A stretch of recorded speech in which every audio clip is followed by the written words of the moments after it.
మాజీ మంత్రి మల్లారెడ్డి మాట మీద నిలబడాలన్నారు మహమ్మద్ బషీర్. పేట్ బషీర్బాగ్లోని 82 సర్వే నెంబర్లో ఎకరం 29 గుంటల కన్నా ఎక్కువ ఉంటే సారీ చెప్పి రాజకీయాల నుంచి వెళ్లిపోతానన్నారు.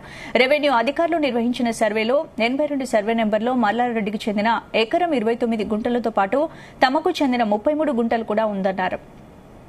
ఇక మల్లారెడ్డికి చెందిన స్థలాన్ని వదిలేసి తమకు చెందిన 33 గుంటల స్థలానికి పొజిషన్ ఇప్పించాలని మహమ్మద్ బషీర్ విజ్ఞప్తి చేశారు.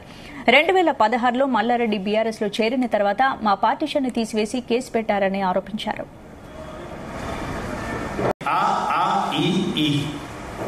మల్లారెడ్డి గారికి 82 హాల 1 ఎకరం 29 గుంటలు తీసుకున్నాడు.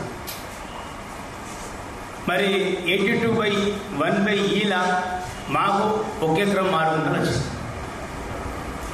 సార్ మేము 2012లో కొనుగోలు చేసి మేము పొజిషన్ తీసుకొని ఒక ఫినిషింగ్ బై చేసాం. మా పార్టీషన్లా మేము చేసాం. 2016 దాకా మల్లారెడ్డి గారు ఆ ల్యాండ్లో రాలేదు.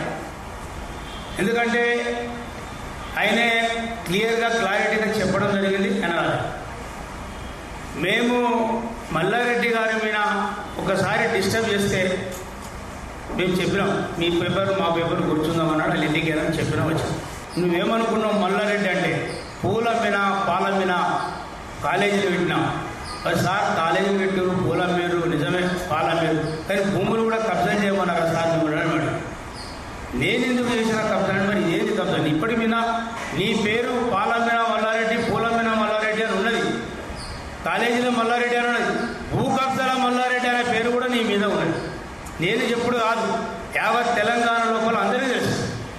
మరి అలాంటప్పుడు మల్లారెడ్డి గారు, రాజశేఖర రెడ్డి గారు దయచేసి మేము కష్టపడ్డ భూమిని కొనుగోలు చేసినటువంటి భూమిని అయ్యా మీరు మంచితనంగా సర్వే చేసిన తర్వాత మీకు పోలీసుల ముంగట వాంగ్మూలం ఇచ్చాడు, రెవెన్యూల ముంగట వాంగ్మూలం ఇచ్చాడు.